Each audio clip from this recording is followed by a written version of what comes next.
दोस्तों, ये बात याद रखना, जिस तरह हम सुनते आए हैं हर चीज का सदका होता है, हर चीज का सदका होता है, हर चीज का सदका होता है, ऐसे ही मैं आप दोस्तों को बताना चाहता हूं, जिस तरह हर चीज का कोई ना कोई सदका होता है, ऐसे ही अकल का सदका जाहिलों की बातों को बर्दाश्त करना है। हम लोग छोटी छोटी बातों पे परेशान हो जाते हैं। गली के अंदर, मोहल्ले के अंदर या हमारे दोस्त अहबाब के अंदर अगर कोई हमारे खिलाफ बात करे, हम समझते हैं कि भाई ये कर क्यों रहा है।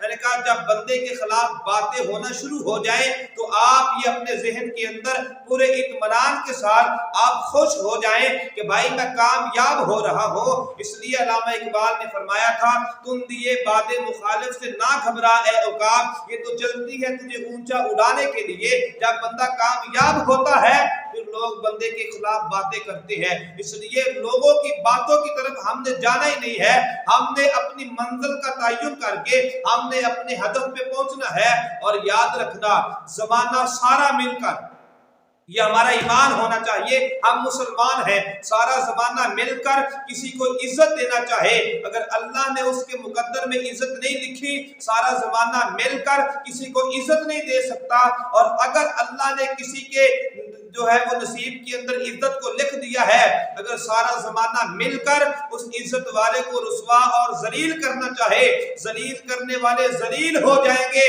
अल्लाह ने जिसके सर पे इज्जत का ताज रख दिया है वो सारे जमाने के अंदर बाइज्जत तौर पर अपनी जिंदगी बसर करता रहेगा।